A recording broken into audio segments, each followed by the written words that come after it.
প্রিয় চুয়াডাঙ্গাবাসী, আপনারা সবাই কেমন আছেন? আলহামদুলিল্লাহ, আমিও আল্লাহর রহমতে ভালো আছি।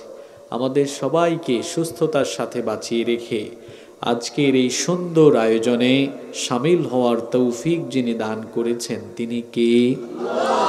সেই মহান রবের জন্য হৃদয়ের সবটুকু ভালোবাসা, আবেগ, অনুভূতি উজাড় করে দিয়ে খুশি হয়ে পড়ছি আলহামদুলিল্লাহ।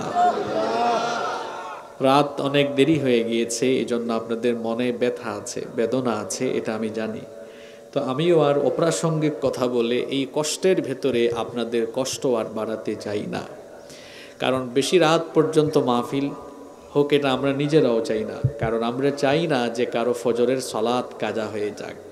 আমাদের সকল ইবাদতের উপরে যে ইবাদতকে আমরা প্রাধান্য দিই সেই ইবাদতের নাম হচ্ছে, আরেকটু জুড়ে বলেন, সালাত। আপনারা সবাই খাওয়া দাওয়া করেছেন তো?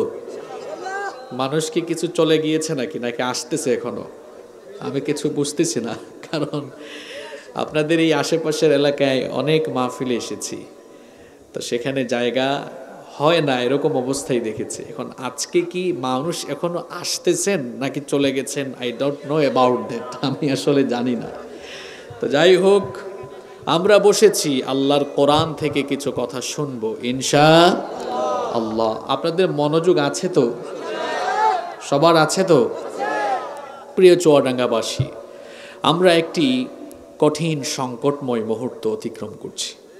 আমরা এখানে সুন্দর একটি পরিবেশে বসে আছি, আমাদের কোনো দুশ্চিন্তা নেই জীবন নিয়ে, আমাদের এখানে কারোরই কোনো দুশ্চিন্তা নেই। কারণ আমাদের মাথার উপর থেকে কেউ আমাদের উপর বোমা হামলা করবে, আমাদের কোনো শত্রু, এরকম কোনো দুশ্চিন্তা আমাদের মাঝে নাই। আমাদের ডান দিক, বাম দিক, সামন পিছন কোনো দিক থেকে আমাদের উপর হামলা হবে, আক্রমণ হবে, এরকম কোনো ভয় ভীতি আমাদের কারো মধ্যেই নাই। ঠিক এই মুহূর্তে প্যালেস্টাইনে আমাদের ভাইয়েরা, বোনেরা, নারীরা, শিশুরা খাবার নাই, পানি নাই, বিদ্যুৎ নাই, এমনকি ইসরায়েলের অসভ্য বর্বর ইহুদিরা ইন্টারনেট সংযোগ বিচ্ছিন্ন করে দিয়ে নিরীহ গাজা এবং প্যালেস্টাইনবাসীর প্রতি কি নির্মমতা, কি নিষ্ঠুরতা দেখাচ্ছে, সেটা পৃথিবীর কারো জানারও এখন আর কোনো সুযোগ নাই। আপনি ভাবুন তো, নিজেকে ওই জায়গায় চিন্তা করুন, আপনার পরিবারের সবাই আপনার চোখের সামনে চলে গিয়েছে। আপনি চিন্তা করুন, খাবার নাই, পানি নাই, অ্যাম্বুলেন্সে, হাসপাতালে, আশ্রয় কেন্দ্রে, সব জায়গায় নির্বিচারে বোমাবর্ষণ চলছে, মিসাইল আক্রমণ হচ্ছে। নিজেকে ওই জায়গায় ভাবুন তো। ইসরায়েলের অসভ্য বর্বর ইহুদিরা গত কয়েকদিন ধরে প্যালেস্টাইন এবং গাজাবাসীর সাথে যে আচরণ করেছে, পৃথিবীর সকল সন্ত্রাসী কর্মকাণ্ডকে তারা হার মানিয়ে দিয়েছে। আপনারা বলতে পারেন, হুজুর, প্যালেস্টাইনের প্রতি আমাদের এত দরদ কেন থাকা লাগবে? নাম্বার ওয়ান, তারা আমাদের ইমানি সম্পর্কের ভাই বোন। দ্বিতীয়ত হচ্ছে, প্যালেস্টাইনের ভূমি পৃথিবীর অন্যান্য জায়গার মতো সাধারণ ভূমি নয়। কোরআনুল কারীমের 5 আয়াতে আল্লাহ প্যালেস্টাইনের ভূমিকে আল আরদুল মুকাদ্দাসা, পবিত্র ভূমি বলে সম্বোধন করেছেন। আল্লাহু আকবার। শুধু তাই নয়, ফিলিস্তিনে অবস্থিত পবিত্র সেই মসজিদ, মসজিদুল আকসা, আমি খুতবার ভেতরে যে আয়াত তিলাওয়াত করেছি সেখানে মসজিদে আকসার নাম আছে না নাই? মসজিদুল আকসার প্রতি আমাদের সকলের ভালোবাসা কম না বেশি? মসজিদুল আকসার প্রতি আমাদের ভালোবাসা, তামাম পৃথিবীর 200 কোটি মুসলমানদের এত আগ্রহ থাকার কারণ কি? কারণ হলো, পৃথিবী সৃষ্টির সূচনা লগ্ন থেকে নিয়ে অদ্যাবধি, আজ থেকে নিয়ে কিয়ামত পর্যন্ত এই মসজিদটি ঐতিহাসিকভাবে অনেক বেশি তাৎপর্যপূর্ণ। এই মসজিদটি কেন আমাদের কাছে গুরুত্বপূর্ণ, আমি আপনাদের সামনে কোরআন এবং হাদিস থেকে সর্বমোট 12টি কারণ তুলে ধরব ইনশাআল্লাহ। সবাই মুখস্থ রাখতে পারবেন তো? ইনশাআল্লাহ। আলোচনায় মনোযোগ যেন থাকে। অনেক তথ্য, নতুন নতুন তথ্য, বর্তমান বাস্তবতা, আমাদের করণীয় সব আমরা আজকের আলোচনা থেকে খুঁজে বের করে শিক্ষা নিয়ে বাড়ি ফিরব ইনশা আল্লাহ। আমরা মনোযোগের সাথে শুনতে পারবো তো? তাহলে মসজিদুল আকসা আমাদের কাছে গুরুত্বপূর্ণ হওয়ার কয়টি কারণ আমরা তুলে ধরব। নাম্বার 1 শুরু হয়ে গিয়েছে। 1 নাম্বার, মসজিদুল আকসা এটি হচ্ছে সেই পবিত্র মসজিদ, এটি হচ্ছে আল্লাহর এই জমিনে নির্মিত দ্বিতীয়তম মসজিদ। সুবহানাল্লাহ বাড়িতে গিয়ে বলবেন আপনারা। মসজিদুল আকসা কেন এত বেশি গুরুত্বপূর্ণ? এই মসজিদের প্রতি কেন আমাদের এত ভালোবাসা? তার কারণ হলো আল্লাহর এই জমিনে, আকাশের নিচে, জমিনের উপরে মসজিদুল আকসা হচ্ছে দ্বিতীয়তম মসজিদ। তাহলে আপনাদের প্রশ্ন হতে পারে, কোন মসজিদ দুনিয়াতে প্রথম বানানো হলো? এই জবাব আমরা আল্লাহর কিতাব কোরআন থেকে বের করব। এই পৃথিবীতে আকাশের নিচে জমিনের উপরে সর্বপ্রথম কোনো মানুষের জন্য ঘর বানানো হয় নাই, বরং দুনিয়ায় সর্বপ্রথম যার ঘর বানানো হয়েছে সেই ঘরটা কার? আস্তে বলবেন না, জোরে বলেন, সেই ঘরটা কার? রব্বুল আলামিন কোরআনুল কারীমের 3 নম্বর সূরা, সূরা আলে ইমরানের 96 নম্বর আয়াতে আমাদেরকে জানিয়ে দিলেন, ইন্না আউওয়ালা বাইতিন উদিআ লিন-নাসি লাল্লাযী বিবাক্কাতা মুবারাকান ওয়া হুদাল লিল-আলামিন।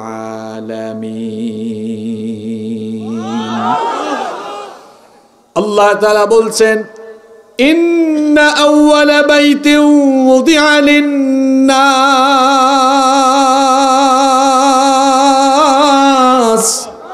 আল্লাহ তাআলা বলছেন, নিশ্চয়ই মানুষের জন্য প্রথম যে ঘর বানানো হয়েছে, লাল্লাযী বিবাক্কা, সেই ঘর বাক্কায় অবস্থিত।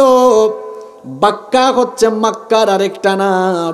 যেমন হজ বা উমরা করতে গেলে দেখবেন মসজিদে হারামের আশেপাশে অনেকগুলো হোটেল আছে, হোটেলকে আরবিতে বলা হয় ফন্দক। দেখবেন লেখা আছে ফন্দক বাক্কা, মানে বাক্কা হোটেল, কারণ বাক্কা হচ্ছে মক্কার আরেকটা নাম। অনেক রেস্টুরেন্টের নাম আছে বাক্কা রেস্টুরেন্ট, রেস্টুরেন্টের আরবি হচ্ছে মাতআম, মাতআম বাক্কা, বাক্কা রেস্টুরেন্ট। তাহলে এই মক্কার আরেকটা নাম হচ্ছে বাক্কা। আল্লাহ বলেছেন, মানুষের জন্য প্রথম যে ঘর আমি বানিয়েছি ইবাদতের জন্য, ওই ঘর বাক্কা, অর্থাৎ মক্কা নগরীতে অবস্থিত। এই ঘরটা কার ঘর? এজন্য আল্লাহ বলেছেন, এই ঘরের রবের ইবাদত করো। আল্লাহ বলেছেন, ফালইয়াবুদু রাব্ব হাযাল বাইত। অতএব এই ঘরের রব যিনি, তার ইবাদত করো। সেই ঘর মক্কা নগরীতে অবস্থিত। আর ওই ঘরের ব্যাপারে আল্লাহ বলছেন, লাল্লাযী বিবাক্কাতা মুবারাকান ওয়া হুদাল লিল-আলামিন। ওই ঘরটাকে আমি তামাম জগতের জন্য হিদায়াতের কেন্দ্রস্থল বানিয়েছি। তাহলে আমরা আল্লাহর কিতাব কোরআন থেকে জানতে পারলাম, আল্লাহর এই জমিনে প্রথম যে মসজিদ নির্মাণ হয়েছে সেই মসজিদটা হচ্ছে মসজিদুল হারাম। ওই ঘরটা কার ঘর? আসেন এবার আমরা বুখারী এবং মুসলিম শরীফের হাদিসে চলে যাই। হাদিস বর্ণনা করেছেন আবু যার গিফারী রাদিয়াল্লাহু আনহু। তিনি বলছেন, আমি নবীজির কাছে গিয়ে জানতে চাইলাম, ইয়া রাসূলুল্লাহ, সবাই আমার সঙ্গে বলেন সাল্লাল্লাহু আলাইহি ওয়াসাল্লাম, আইয়ু মসজিদিন উদিআ ফিল আরদি আওয়ালান, সর্বপ্রথম জমিনে কোন ঘর বানানো হয়েছে? নবীজি বললেন, আল মসজিদুল হারাম, মসজিদে হারাম। সাহাবী জিজ্ঞেস করলেন, সুম্মা আই, এরপরে কোন মসজিদ বানানো হয়েছে? নবীজি বললেন, আল মসজিদুল আকসা। সাহাবী পুনরায় পাল্টা প্রশ্ন করলেন, কাম কানা বাইনাহুমা, এই দুই মসজিদ নির্মাণের মাঝখানে কত বছরের ব্যবধান রয়েছে? নবীজি উত্তর দিলেন, 40 সানা, অর্থাৎ মসজিদে হারাম নির্মাণের 40 বছর পরে দুনিয়ায় মসজিদুল আকসা নির্মাণ হয়েছে। তাহলে কেউ চুপ থাকবেন না, বলেন দুনিয়ার প্রথম নির্মিত মসজিদের নাম হচ্ছে মসজিদুল, আরো জোরে বলেন মসজিদুল। এর 40 বছর পরে যেই মসজিদ দুনিয়ায় হয়েছে সেটা আপনাদের চুয়াডাঙ্গা জেলার কোনো মসজিদ, তাহলে মসজিদের নাম মসজিদুল। এক নাম্বার পয়েন্টটা সবার মনে থাকবে তো।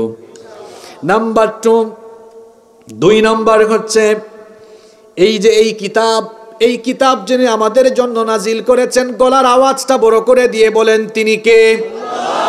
এই কিতাবের ভেতরে মাত্র 2টা মসজিদের নাম উল্লেখ আছে, কিন্তু বলেন তো এই কোরআনের ভেতরে কি চুয়াডাঙ্গার কোনো মসজিদের নাম আছে নাকি? আমাদের বাংলাদেশের বাইতুল মুকাররমের নাম আছে নাকি? কোরআনুল কারীমে মাত্র 2টা মসজিদের নাম উল্লেখ আছে। মজার ব্যাপার হলো ওই 2টা মসজিদের কথা একই আয়াতে কাছাকাছি বলা হয়েছে। আল্লাহু আকবার। কোরআনুল কারীমের 17 নম্বর সূরা, এই সূরার একটা নাম হচ্ছে সূরা বানী ইসরাঈল, আর একটা নাম হচ্ছে সূরাতুল ইসরা। এই সূরার প্রথম আয়াত যদি আপনি পড়েন তাহলে 2টা মসজিদের নাম একই আয়াতের ভেতরে পেয়ে যাবেন। আল্লাহ তাআলা বলছেন, যারা পারেন আমার সঙ্গে বলেন সুবহানাল্লাযী আসরা বিআবদিহি লাইলাম মিনাল মাসজিদিল হারামি ইলাল মাসজিদিল আকসা।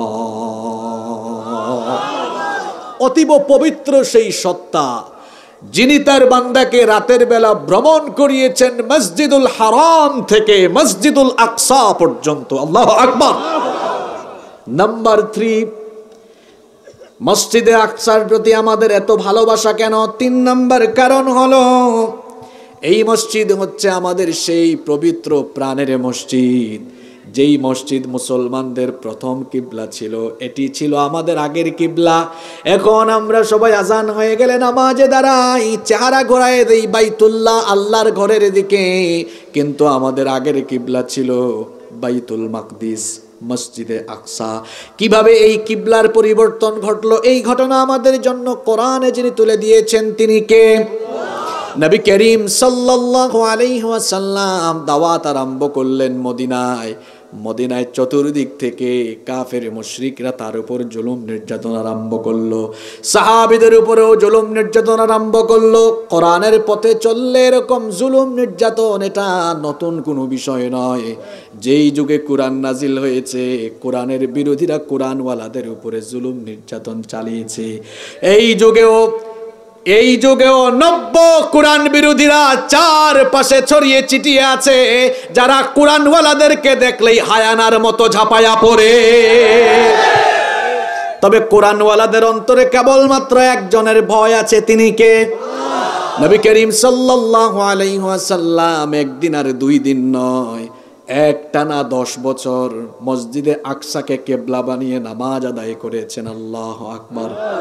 যদি কথা বুঝে থাকেন বলেন, নবীজি মসজিদে আকসাকে কিবলা বানিয়ে কত বছর নামাজ আদায় করেছেন? পিছন থেকে আওয়াজ পাই না, কত বছর?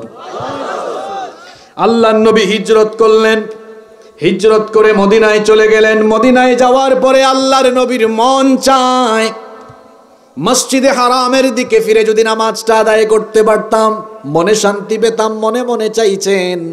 আপনার মনের খবর আমি জানি না, আমার মনের খবর আপনি জানেন না, কিন্তু আমাদের সবার মনের খবর যিনি জানেন তিনি কি? নবীজি মনে মনে চাইছেন। এক দাওয়াতে গেলেন, জোহরের নামাজ আযান হয়ে গেল। নবীজি নামাজে ইমামতিতে দাঁড়িয়ে গেলেন। বলেন তো জোহরের ফরজ নামাজ মোট কয় রাকাত? জোরে বলেন কয় রাকাত? আল্লাহর নবী 2 রাকাত নামাজ আদায় করলেন মসজিদে আকসার দিকে মুখ করে। আর তিনি মনে মনে চান কিবলাটা যদি মসজিদে হারামের দিকে হয়ে যেত।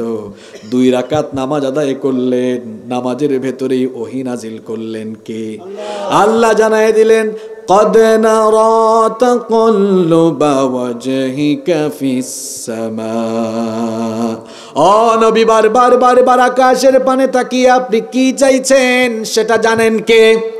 আল্লাহ বললেন ফালানুওয়াল্লিয়ান্নাকা কিবলাতান তারদাহা ফাওয়াল্লি ওয়াজহাকা শাতরাল মাসজিদিল হারাম। আপনার মনের বাসনা আমি পূরণ করে দিলাম, এক্ষুনি আপনার চেহারা বাইতুল মাকদিস থেকে ফিরাইয়া মসজিদে হারামের দিকে ঘুরাই আনেন। আল্লাহু আকবার।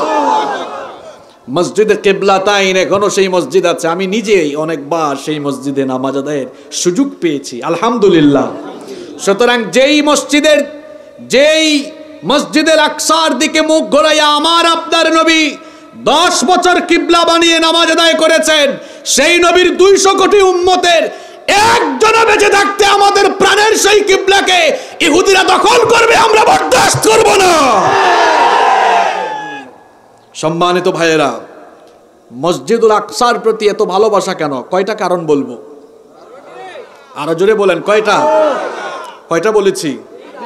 নাম্বার 4, 4 নাম্বার হচ্ছে এই পবিত্র মসজিদুল আকসা, এটি হচ্ছে নবী করিম সাল্লাল্লাহু আলাইহি ওয়াসাল্লামের মেরাজ যাত্রার, মেরাজ রজনীর এটা একটা স্টপেজ, এটা বিরতিস্থল।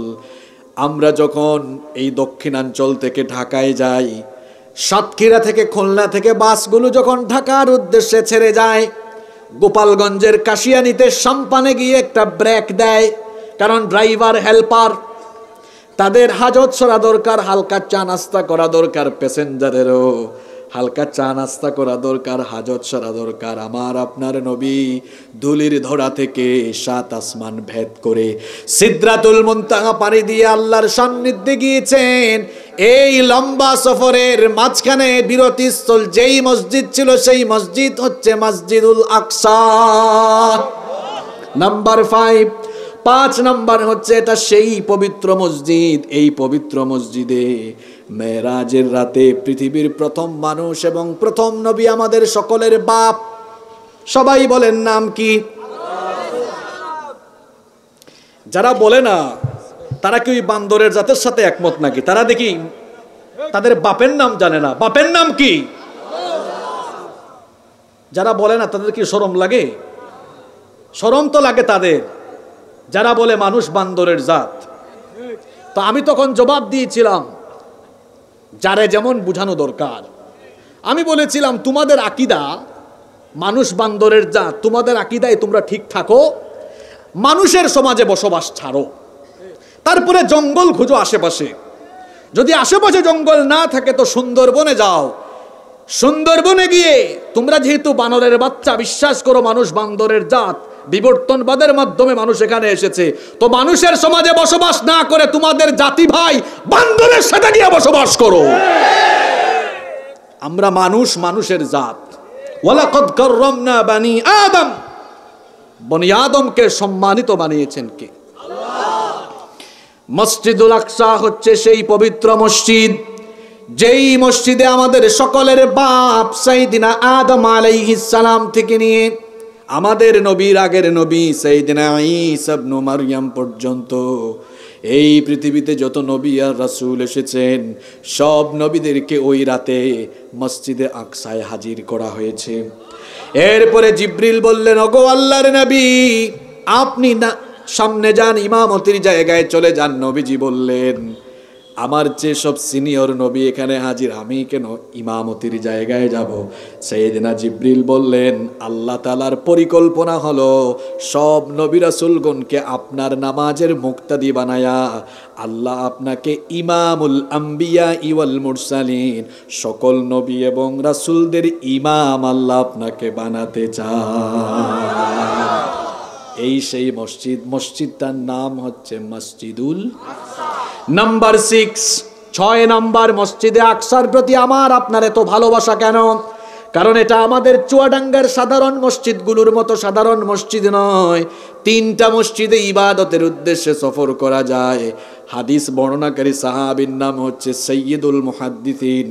সবচেয়ে বেশি হাদিস যে সাহাবী বর্ণনা করেছেন নাম হচ্ছে আবু হুরায়রা রাদিয়াল্লাহু আন, এটা মুসলিম শরীফের হাদিস। তিনি বলেছেন, নবীজি বলেছেন, লা তুশাদ্দুর রিহালু ইল্লা ইলা সালাসাতু মাসাজিদ, ইল্লা ইলা সালাসাতি মাসাজিদ, তিনটা মসজিদ ছাড়া অন্য কোনো মসজিদে ইবাদতের উদ্দেশ্যে সফর করা যায় না।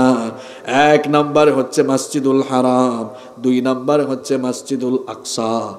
এক নাম্বার মসজিদুল হারাম, দুই নাম্বার আল মসজিদুন নববী, নবীজির মসজিদ, যে মসজিদকে আমরা বলি মসজিদে নববী। তিন নাম্বার হচ্ছে মসজিদুল আকসা। এরপরে নাম্বার 7, 7 নাম্বার হচ্ছে আকসার প্রতি আমাদের ভালোবাসা এজন্যই বেশি, এটা আমাদের চুয়াডাঙ্গার অন্যান্য মসজিদের মতো সাধারণ মসজিদ না, এটা সেই মসজিদ, তিনটা মসজিদে নামাজ আদায়ের সওয়াব অন্যান্য মসজিদের চাইতে বেশি। একাকী নামাজ আদায় করার চাইতে জামাতে নামাজ আদায় করলে কত গুণ সওয়াব বেশি? আরো জোরে বলেন। 27 গুণ সওয়াব বেশি হয়। কিন্তু আল্লাহর কোন বান্দা যদি আল্লাহর ঘর বাইতুল্লাহ অবস্থিত মসজিদুল হারাম, সেখানে যদি 1 রাকাত নামাজ আদায় করে, আল্লাহ আমলনামার মধ্যে 1 লক্ষ রাকাতের সওয়াব দিয়ে দেন। কারা কারা গিয়েছেন হাত তুলেন। হায় হায়, এখানে কেউ নাই। উমরায় হজে গিয়েছেন, আসেন না? অনেকে আছেন এখানে, হাত নামান। আল্লাহ তাকিয়ে দেখো এই মাঠের দিকে, তোমার কত বান্দা এখনো তোমার ঘরের মেহমান হয়নি। আল্লাহ যারা এখনো তোমার ঘরের মেহমান হতে পারেনি, সবাইকে তোমার ঘরের মেহমান বানাও। পাবলিক কোন জায়গায় আমিন কোয়া লাগবে এটাও বুঝে না, কি পাগলা। পাগলা বলেছি এই জন্য, যখন সবাই মিলে আমিন বলে ওই দোয়াটা কবুল করে নেন কে? আল্লাহ। তা আপনি কি আল্লাহর ঘরের মেহমান হতেও চান না? মুখের ভিতরে কি খড় ঢুকাই আসছেন নাকি? আল্লাহু আলাম। সবাই বলেন আমিন। 2 নম্বরে হচ্ছে মসজিদে নববী, নবীজির মসজিদ। ওই মসজিদে 1 রাকাত নামাজ আদায় করলে কোন কোন রিওয়ায়াতে এসেছে 50,000 রাকাতের সওয়াব পাওয়া যায়, কোন কোন হাদিসে এসেছে 1000 রাকাতের সওয়াব পাওয়া যায়। 3 নম্বর মসজিদ হচ্ছে মসজিদুল আকসা। এই পবিত্র মসজিদে নামাজ আদায় করলে 2টা রিওয়ায়াত আছে। এক রিওয়ায়াতে এসেছে 500 রাকাত, অন্য রিওয়ায়াতে এসেছে 250 রাকাতের সওয়াব দান করে দেওয়া হয়। নবীজি বলেছেন আখিরি জামানায় এমন একটা সময় আসবে যখন ধুলা পরিমাণ মাটিতে অবস্থান নিয়ে মসজিদে আকসা দেখা মানুষের জন্য এটা স্বপ্নের ব্যাপার হবে। আজ যেন সেই সময় চলে এসেছে। আপনি মসজিদে হারামে যেতে পারেন, মসজিদে নববীতে যেতে পারেন, কিন্তু ইসরায়েলের বর্বর ইহুদিরা মসজিদে আকসাকে এমন ভাবে দখল করে রেখেছে যে সেখানে চাইলেও, আমরা তো দূরের কথা, প্যালেস্টাইনে মুসলমানরাও যেতে পারে না, ঠিক কি না? তবে অচিরেই মসজিদে আকসা এবং কুদস মুসলমানরা অসভ্য ইহুদিদের কাছ থেকে পুনরুদ্ধার করবে ইনশাআল্লাহ। করবে যে সেটা একটু পরে আপনাদেরকে ভালোভাবে বলছি না। আজকে কোনো মুখস্থ ওয়াজ হবে না, একদম চোখে আঙ্গুল দিয়া দেখায় দেখায় আলোচনা হবে ইনশাআল্লাহ। কষ্ট হচ্ছে আপনাদের? নাম্বার 8 নাম্বার এই পবিত্র মসজিদ, এটা হচ্ছে হারামাইন শরীফাইন, পবিত্র 2 মসজিদ। মক্কা মদিনার মসজিদের পরে এই মসজিদের অবস্থান আমাদের কাছে অনেক বেশি গুরুত্বপূর্ণ। নাম্বার 9 নাম্বার হচ্ছে, এটি হচ্ছে সেই পবিত্র মসজিদ। এই মসজিদে আকসার আশেপাশে হাজার হাজার নবী রাসূলের কবর আছে না নাই? এই এলাকায় এসেছিলেন জাতির পিতা সাইয়েদিনা ইব্রাহিম আলাইহিস সালাম, এই অঞ্চলে এসেছিলেন সাইয়েদিনা ইয়াকুব আলাইহিস সালাম, এই অঞ্চলে দাওয়াত নিয়ে এসেছেন সাইয়েদিনা দাউদ আলাইহিস সালাম, এসেছেন তার ছেলে সুলাইমান আলাইহিস সালাম। মিশর থেকে হিজরত করার পরে মুসা নবী উম্মত নিয়ে এখানে এসেছিলেন, তার কবরও এই মসজিদে আকসার আশেপাশে আছে না নাই? এই জন্য এই মসজিদটি আমাদের কাছে বেশি গুরুত্বপূর্ণ। নাম্বার 10 নাম্বার হচ্ছে, এটি সেই পবিত্র মসজিদ, পৃথিবী সৃষ্টির সূচনা লগ্ন থেকে নিয়ে এই মসজিদ এবং এর আশেপাশের অঞ্চল, এটা ছিল নবুয়ত আর রিসালাতের কেন্দ্রস্থল। এখান থেকেই দিনের দাওয়াত পৃথিবীর দিক দিগন্তে ছড়িয়ে দিয়েছেন কে? আরো জুড়ে বলেন কে? নাম্বার 11 নাম্বার, আর কয়টা পয়েন্ট বাকি শোনেন। নাম্বার 11 নাম্বারে হচ্ছে, এটি হচ্ছে সেই পবিত্র মসজিদ, এই মসজিদের ভিত্তিপ্রস্তর স্থাপনকারী দুনিয়ার 1 নাম্বার মানুষ যিনি প্রথম এসেছেন, দেখেন বাইতুল্লাহ কাবা শরীফ, এটা কোনো মানুষের হাত দিয়ে ভিত্তিপ্রস্তর নির্মাণ হয় নাই। আমাদের চুয়াডাঙ্গা জেলায় যখন কোনো বিল্ডিং হয়, মাদ্রাসা হয়, মসজিদ হয়, এলাকার অনেক গণ্যমান্য ব্যক্তিবর্গ এসে সেগুলোর ভিত্তিপ্রস্তর স্থাপন করেন, ঠিক কিনা? কিন্তু আল্লাহর ঘর বাইতুল্লাহ কাবা ঘরের ভিত্তিপ্রস্তর দুনিয়ার কোনো মানুষের হাত দিয়ে হয় নাই। আল্লাহ তাআলা তার রহমতের ফেরেশতা দিয়ে কাবা ঘরের ভিত্তিপ্রস্তর নির্মাণ করিয়েছেন। এরপরে জাতির পিতা তার ছেলেকে নিয়ে কাবা ঘরের রিকনস্ট্রাকশন, পুনর্নির্মাণের কাজ করেছেন, সেই ঘটনা কোরআনে আছে। আর মসজিদে আকসা, এই পবিত্র মসজিদ, পৃথিবীর প্রথম মানুষ সাইয়েদিনা আদম আলাইহিস সালামের হাত দিয়ে আল্লাহ ভিত্তিপ্রস্তর স্থাপন করিয়েছে। যারা মনে রাখতেছেন ভালো, তথ্যভিত্তিক কথা দিয়ে যাচ্ছি, যারা ঝিমাইতেছেন আমার তো কিছু বলার নাই। নাম্বার 12, 12 এবং সর্বশেষ পয়েন্ট হচ্ছে এটি সেই মসজিদ, শোনেন, এই মসজিদের মিস্ত্রি শুধু মানুষ না, জিনদেরকে দিয়ে সুলাইমান নবী এই মসজিদ বানিয়েছেন, পুনর্নির্মাণ করেছেন। সাইয়েদনা সুলাইমান আলাইহিস সালাম, তাকে আল্লাহ তাআলা অলৌকিক কিছু ক্ষমতা দিয়েছেন। সুলাইমান নবী তিনি পিপিলিকার ভাষা বুঝতেন, পিঁপড়ার ভাষা বুঝতেন। সুলাইমান নবীকে আল্লাহ এমন ক্ষমতা দিয়েছিলেন, তিনি যখন সকালবেলা তার সিংহাসনে বসতেন, বিনা ইঞ্জিনে বাতাসের মাধ্যমে 1 মাসের পথ চলে যেতেন। এই রকম ক্ষমতা দুনিয়ায় আজ পর্যন্ত কেউ পায়? বাইডেন পায় নাই, পুতিন পায় নাই, কেউ পায় নাই। কারণ এই যে আজকে বাইরের রাষ্ট্রে আমেরিকা থেকে ইসরায়েলে কয়েক ঘন্টা লেগেছে, কি আর ক্ষমতা! সুলাইমান নবীর ক্ষমতা শুনেন, একটা সিংহাসন এই রকম শুধু বসেছেন, বলে বসেছেন আমি পূর্বে আছি, পশ্চিমে নিয়ে যাও। সিংহাসন সাথে সাথে বলে চলে এসেছি, আপনি নেমে যান।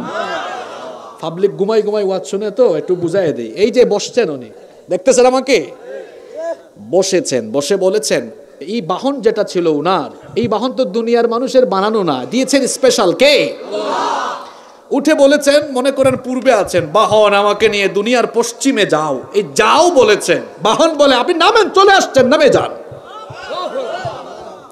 এত গতি, এত স্পিড, বিনা ইঞ্জিনে বাতাসের মাধ্যমে হুকুম দিলেই এটা 1 মাসের পথ চলে যাওয়ার সামর্থ্য রাখতো। আল্লাহু আকবার! সেই নবী সুলাইমান আলাইহিস সালাম শুধু মানুষ শাসন করেন নাই, জিনও শাসন করেছেন। জিনদেরকে দিয়ে সাগরের তলদেশ থেকে মণিমুক্তা এবং অন্যান্য মহামূল্যবান অনেক কিছু দিয়ে বাইতুল মুকাদ্দাস, মসজিদে আকসা রিকনস্ট্রাকশন, পুনর্নির্মাণের কাজ তিনি করেছেন। আল্লাহু আকবার! কয়টা কারণ বলেছি? জোরে বলেন, কয়টা? আহারে, আজ সেই পবিত্র মসজিদ ইহুদিদের দখলে। ইসরায়েলের অসভ্য এই বর্বর ইহুদিরা এই পবিত্র মসজিদ সহ প্যালেস্টাইনকে গিলে ফেলতে চাচ্ছে। এরা দখলদার। দখলদার কেন বলেছি শোনেন, আপনারা যে জমিনে বসে ওয়াজ শুনতেছেন, এই জমিনের কোনো একজন মালিক আছে না নাই আপনাদের এলাকায়?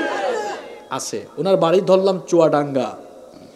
এখন ফরিদপুর থেকে একজন এসে এই জায়গা দখল করে, এই জায়গা সে চাষাবাদ করে খাচ্ছে। এখন যে ব্যক্তি ফরিদপুর থেকে এসে এই জায়গা দখল করে খাচ্ছে, তাকে কি চুয়াডাঙ্গার মানুষ ভূমির আসল মালিক বলবেন না দখলদার বলবেন? ইসরায়েলের অসভ্য ইহুদিরা, এরা ফিলিস্তিনি ভূমির আসল মালিক নয়। তারা যে জারজ রাষ্ট্রের জন্ম দিয়েছে ইসরায়েল, আমাদের সোনার বাংলাদেশ, এই বাংলাদেশও এখনো ইসরায়েল রাষ্ট্রকে স্বীকৃতি দেয় নাই। আপনাদের কাদের কাদের পাসপোর্ট আছে? হাত তুলেন তো দেখি। মাশাআল্লাহ, অনেকের আছে, হাত নামান। দেখবেন পাসপোর্টে লেখা আছে সব দেশে যাইতে পারবেন, একটা দেশে যাইতে পারবেন না, নিষেধাজ্ঞা আছে। সেই দেশটার নাম কি? তার মানে বাংলাদেশ ইসরায়েলকে স্বীকৃতি দেয় নাই। ইসরায়েলের কোনো এম্বাসি আমাদের দেশে নাই। আমাদের দেশে এই অসভ্য দখলদারকে স্বীকৃতি দেয়। আমাদের পাশের দেশের ওনারা দিয়েছেন, স্বীকৃতিও দিয়েছেন। ফিলিস্তিনে এত মানুষ মরছে, তারা ইহুদিদের পক্ষ নিয়েছে। আমার দেশে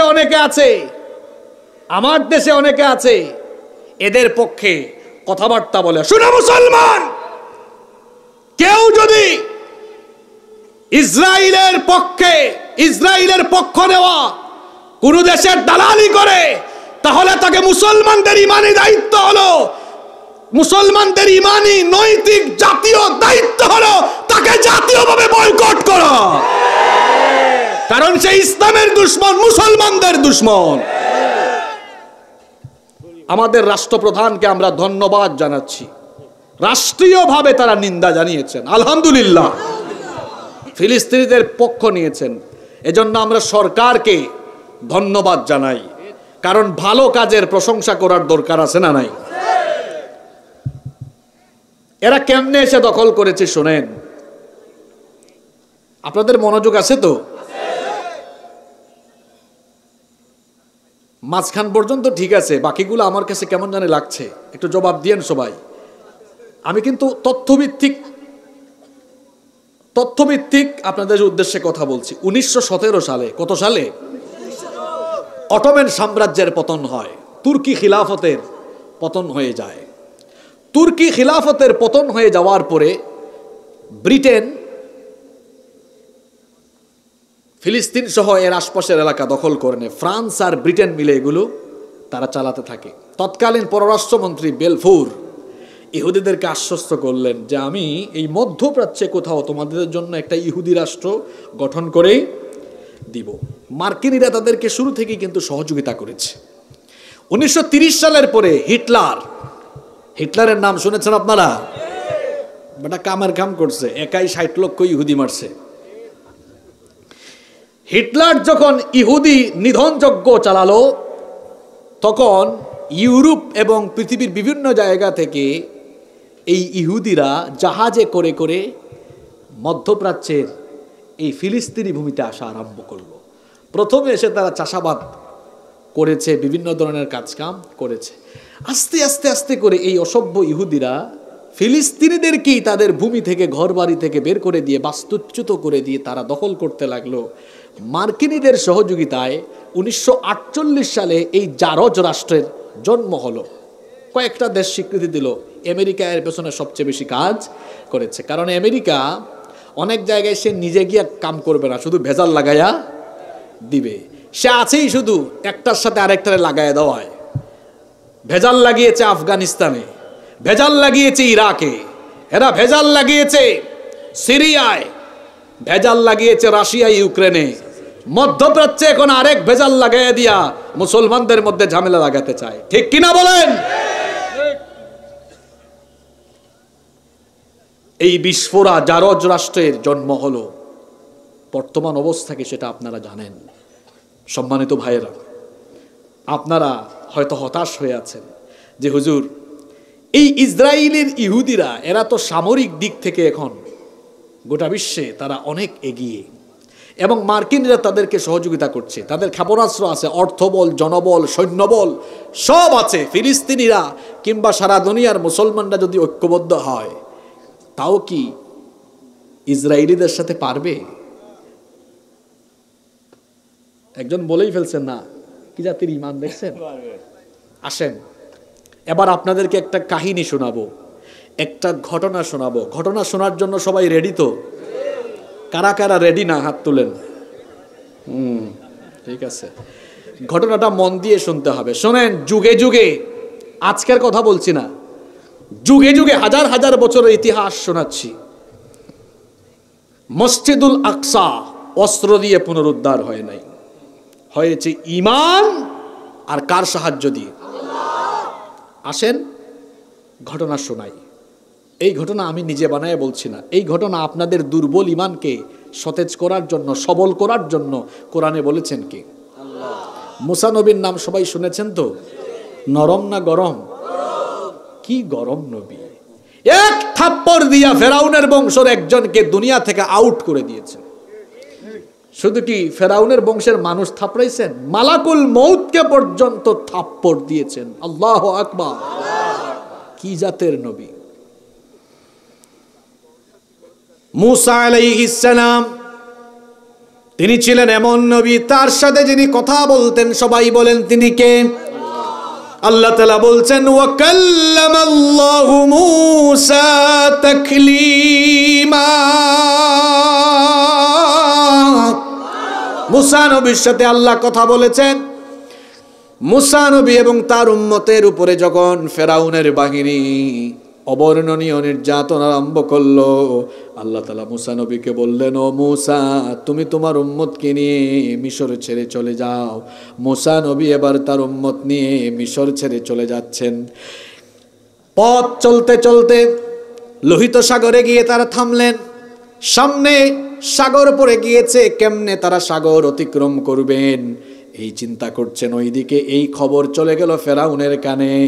ফেরাউন এবার তার সৈন্যবাহিনী নিয়ে মূসা নবী এবং তার উম্মতদেরকে পিছন থেকে ধাওয়া আরম্ভ করলো।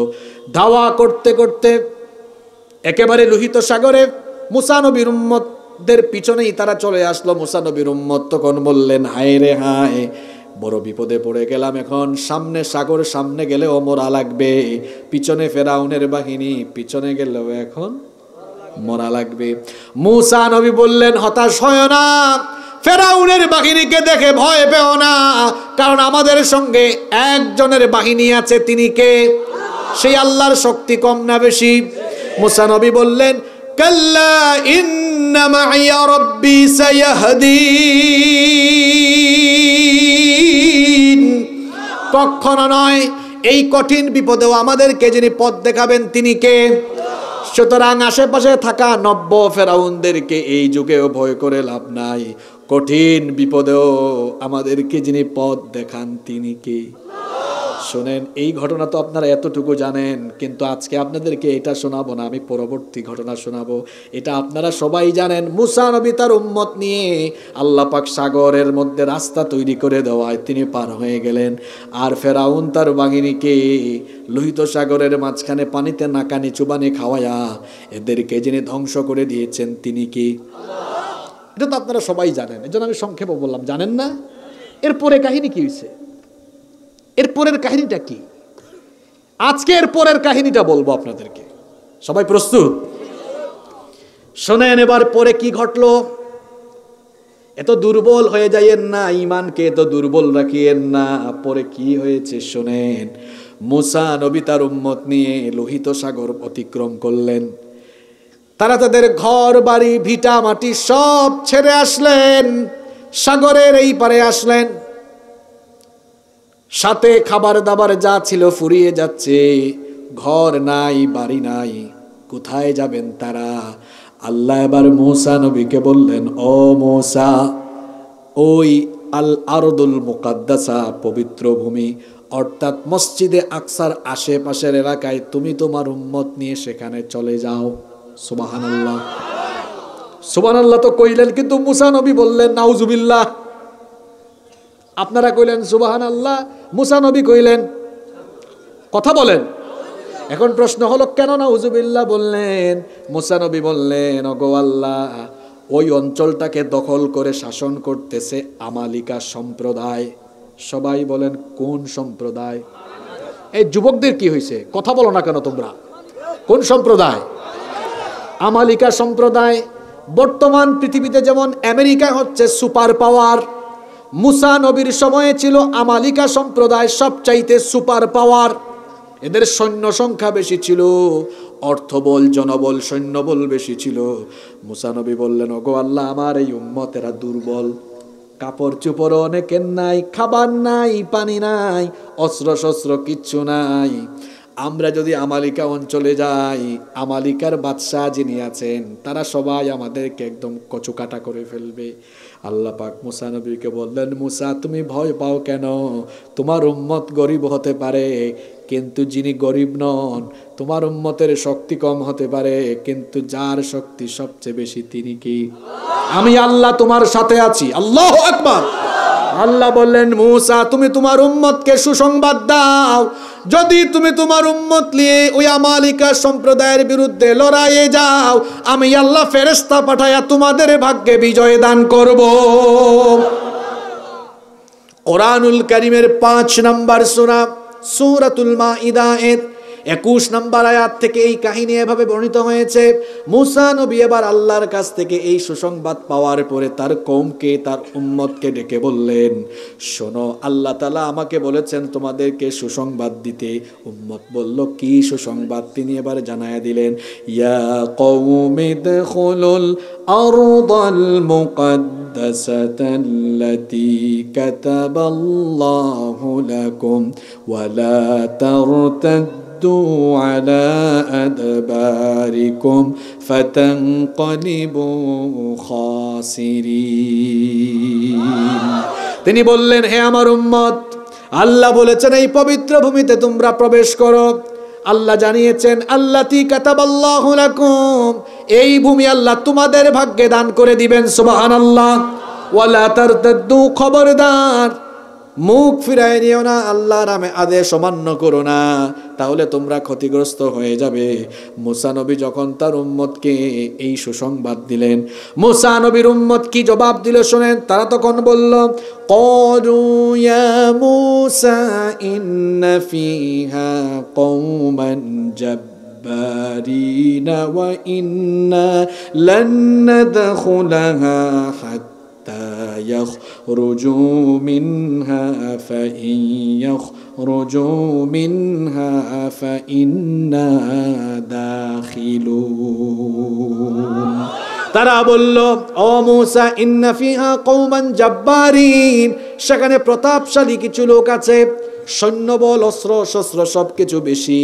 আমরা সেই ভূমিতে গিয়ে তাদের সাথে লড়াই করব না ততক্ষণ, তারা নিজেরাই এই ভূমি থেকে বের হয় না যতক্ষণ, অথবা আল্লাহ এদেরকে তার কুদরত দিয়ে যদি বের না করেন, নিজেরা কষ্ট করে লড়াই করে ওই ভূমিকে, ওই মসজিদে আকসাকে আমরা পুনরুদ্ধার করতে পারবো। আরো জোরে বলেন, পারবো। তাহলে উম্মতের বেশিরভাগ লোকেরা তারা আল্লাহর সুসংবাদ শুনে আল্লাহর আইন মানলো না অমান্য করলো? জোরে বলেন। কিন্তু দুইজন লোক, এরা অন্য সবার বিপরীতে গিয়ে সুন্দর একটা জবাব দিলেন। এই দুইজনের একজন তাফসিরে এসেছে, একজনের নাম হচ্ছে ইউশা বিন নুন আলাইহিস সালাম, আরেকজনের নাম হচ্ছে কালিব। এই দুইজন কি জবাব দিলেন শুনেন। পরের আয়াতে আল্লাহ বলছেন, ক্বালা রাজুলানি মিনাল্লাযীনা ইয়াখাফুনা আন'আমাল্লাহু আলাইহিম আদখুলু আলাইহিমুল বাবা ফাইযা দাখালতুমূহু ফাইন্নাকুম গালিবুন। ওই দুইজন লোক যারা ছিলেন আল্লাহওয়ালা, মুত্তাকি, পরহেজগার, যাদের উপর আল্লাহ নিয়ামত দিয়েছেন, তারা বলল, এমন কথা কি করে তোমরা বললে? কারণ আল্লাহ তো বিজয়ের সুসংবাদ দিয়েছেন, সুতরাং আল্লাহ যেহেতু বিজয়ের সুসংবাদ দিয়েছেন, ওই ভূমিতে প্রবেশ করলে যিনি তোমাদেরকে সাহায্য দিয়ে বিজয় দান করবেন তিনি কে? কিন্তু বেশিরভাগ উম্মত তারা কষ্ট করে লড়াই করে, শত্রুদের বিরুদ্ধে লড়াই করে ওই ভূমিকে পুনরুদ্ধার করতে চাইল না। তারা মুসা নবীর সাথে জিহাদে গেল, গিয়ে মুসা নবীর সাথে বেয়াদবিমূলক কথা বলল। কেমন বেয়াদবিমূলক কথা বলল আল্লাহ পরের আয়াতে তুলে দিলেন। তারা তখন বলেছিল, ক্বালু ইয়া মুসা ইন্না লান নাদখুলাহা আবাদাম মা দামু ফিহা ফাযহাব আনতা ওয়া রাব্বুকা ফাকাতিলা ইন্না হাহুনা কাঈদুন।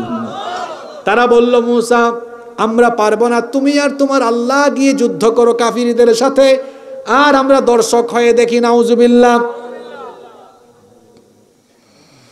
এই কাজ করার কারণে তাদের উপর কি শাস্তি নেমে আসলো শোনেন। কেমন বেয়াদব বলেছে, ফাযহাব আনতা ওয়া রাব্বুকা ফাকাতিলা ইন্না হাহুনা কাঈদুন, তুমি আর তোমার আল্লাহ গিয়ে লড়াই করো, আমরা দর্শক হয়ে দেখি।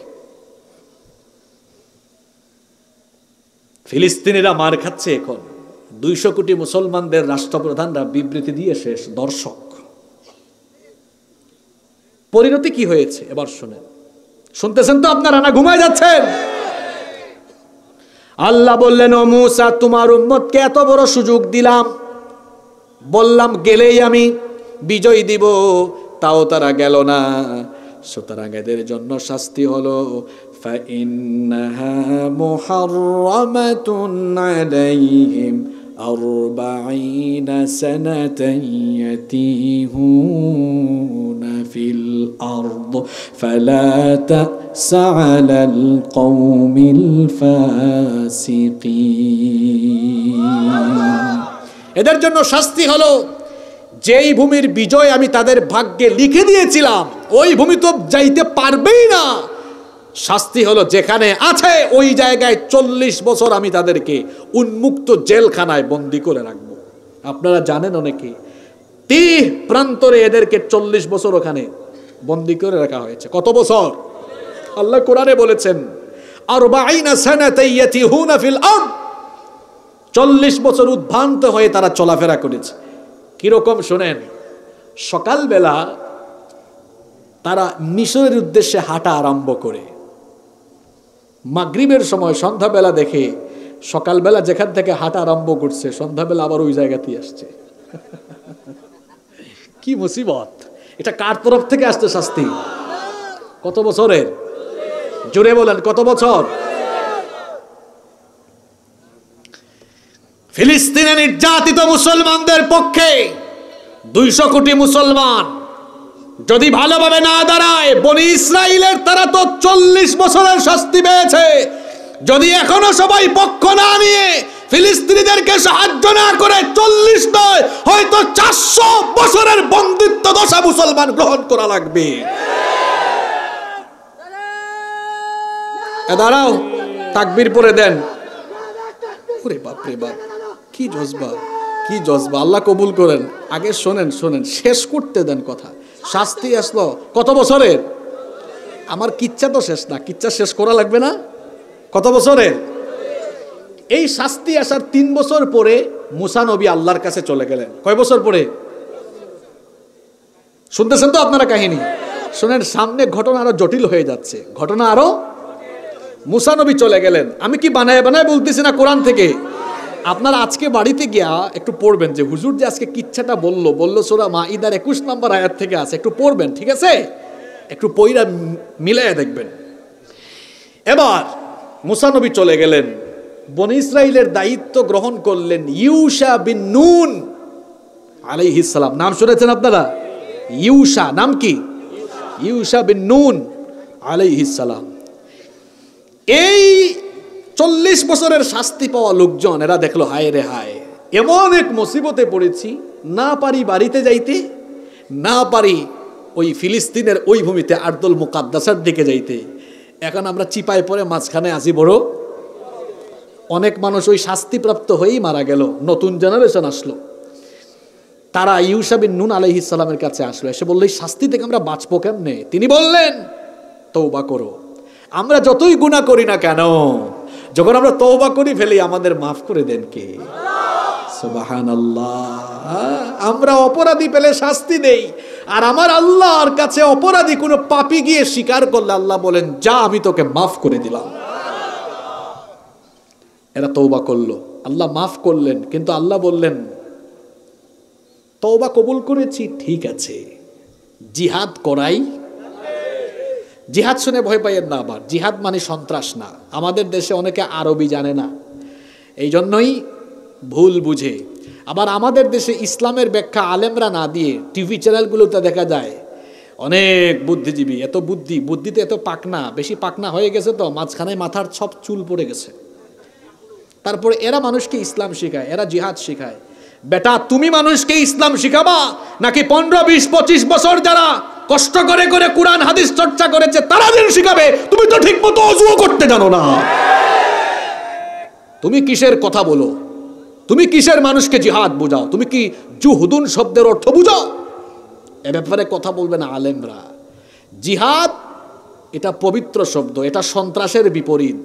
ইসলাম সন্ত্রাসবাদকে কখনো সমর্থন করে, ইসলাম কখনো অন্য ধর্মকে গালি দিতে উৎসাহ করে না। ইসলাম শান্তির কথা বলে, ইসলাম সমৃদ্ধির কথা বলে, ইসলাম শৃঙ্খলার কথা বলে। ইসলাম কখনো সমাজ বা রাষ্ট্রে বা কোথাও বিশৃঙ্খলা ঘটাক এটা কখনো ইসলাম কামনা করে। সম্মানিত ভাইয়েরা, আল্লাহ বললেন তওবা কবুল হবে, কিন্তু শর্ত হলো আল্লাহর ওই আদেশ মানতে। এবার তারা রাজি হয়ে গেল। সুবহানাল্লাহ পড়েন। আহারে, যে ভূমির বিজয় পাইতো 40 বছর আগে, এখন পাবে কত বছর পরে? এখন তারা গেল কমান্ডারকে, সেনাপতিকে। সেনাপতি হচ্ছেন ইউশা বিন নুন। ইউশা বিন নুন আলাইহিস সালামের নেতৃত্বে বনি ইসরাইলের সবাই এবার আমালেকাদের বিরুদ্ধে লড়াই করে মসজিদে আকসা সহ আশপাশের এলাকা পুনরুদ্ধার করবে। সেই সময়ের সুপার পাওয়ার, অস্ত্র শস্ত্র বেশি, সব কিছু তাদের বেশি, সৈন্য বেশি, সৈন্যদের প্রশিক্ষণও বেশি, কিন্তু মুসলমানদের কিচ্ছু লাগে না। ঈমান থাকলেই বিজয় যিনি দেন তিনি কি? শোনেন শোনেন, ইউশা বিন নুন আলাইহিস সালাম গেলেন, লড়াই আরম্ভ হলো, তুমুল লড়াই চলল। যুদ্ধ করতে করতে জুমার দিন, কোন দিন? আরো জোরে বলেন। জুমার দিন আসরের সময় হয়ে গিয়েছে। যুদ্ধে ইমানদাররা বিজয়ের দ্বার প্রান্তে, কিন্তু দেখা গেল সূর্য যদি ডুবে যায়, অমীমাংসিত অবস্থায় যুদ্ধ যদি বন্ধ হয়ে যায়, তাহলে জুমাবারের পরের দিনটা কি বার? শনিবার। এই সময় আমাদের উম্মতের জন্য সাপ্তাহিক ইবাদতের দিন হচ্ছে, জোরে বলেন, জুমাবার। আর সেই সময় সাপ্তাহিক ইবাদতের দিন ছিল শনিবার। এখন রাত 12টা হইলে সৌর বৎসর অনুযায়ী পরের দিন হিসাব করা হয়, কিন্তু চন্দ্র বৎসর অনুযায়ী হিজরি ক্যালেন্ডার বা ইসলামী ক্যালেন্ডার চন্দ্র বৎসর হিসাব করলে সূর্য ডুবে গেলেই পরের দিন শুরু হয়ে যায়। এখন ইউশা বিন নুন আলাইহিস সালাম দেখলেন সূর্য কিছুক্ষণ পর ডুবে যাবে, অমীমাংসিত অবস্থায় যদি যুদ্ধ বন্ধ হয়ে যায়, তাহলে দেখা যাবে শনিবার দিন হওয়ায় সন্ধ্যা থেকে পরের দিন আর কোনো জিহাদ লড়াই করা যাবে।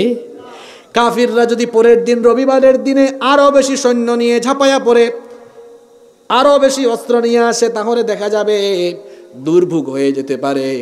এই জন্য ইউশা বিন নুন আলাইহিস সালাম সূর্যের দিকে তাকালেন। শোনেন শোনেন, পৃথিবীর একজন মানুষ সূর্যকে থামিয়ে দেওয়ার জন্য আল্লাহর কাছে দোয়া করেছিলেন, আর আল্লাহ তার দোয়া কবুল করে ফিলিস্তিনের ওই মসজিদে আকসা, এই মসজিদ পুনরুদ্ধার বিজয়ের জন্য আল্লাহ সূর্যকে পর্যন্ত থামায়া দিয়েছে। কোথায় আছে এই হাদিসটা? এই হাদিসটা আছে বুখারী শরীফের ভেতরে। বুখারী শরীফে হাদিস এসেছে, যখন ফাদানা মিনাল করিয়াতি সলাতিল আসরি আও করিবাম মিন যালিক, যখন আসরের নামাজের সময় হয়ে গেল, তখন ইউশা বিন নুন তিনি সূর্যের দিকে তাকালেন। ফাকালা লিশ-শামস, তিনি সূর্যকে বললেন, ইন্নাকি মা'মুরাতুন ওয়া আনা মা'মুর। কি সুন্দর দোয়া, ইন্নাকি মা'মুরাতুন ওয়া আনা মা'মুর, তুমিও আল্লাহর আদিষ্ট, আমিও আল্লাহর আদিষ্ট। অর্থাৎ তুমিও আল্লাহর হুকুম মানো, আমিও আল্লাহর হুকুম মানি। এবার তিনি বললেন আল্লাহুম্মা, কাকে ডাক দিলেন?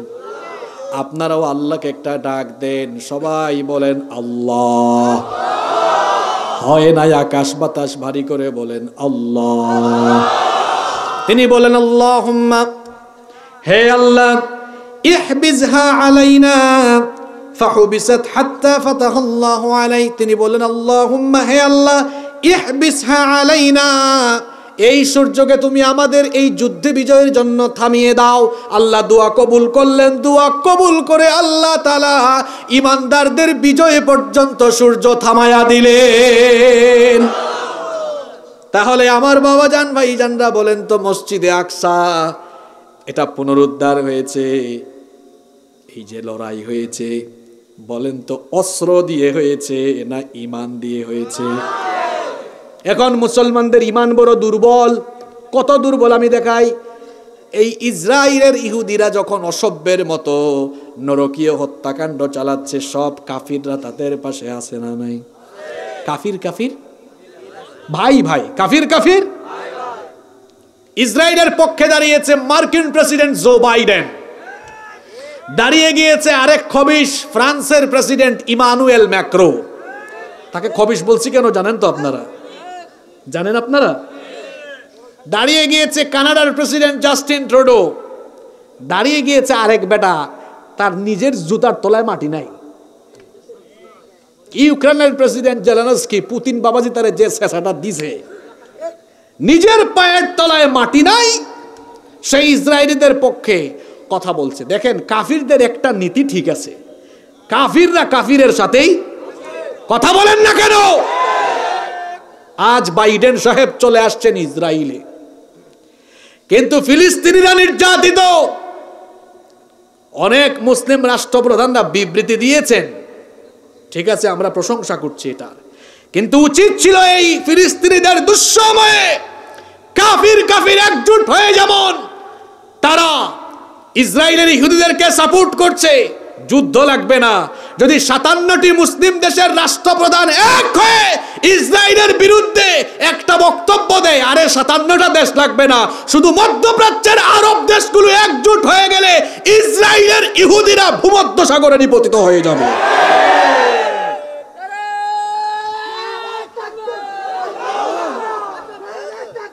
সম্মানিত ভাইয়েরা, সম্মানিত ভাইয়েরা, মুসলমান কখনো অস্ত্র দিয়ে বিজয়ী হয় নাই।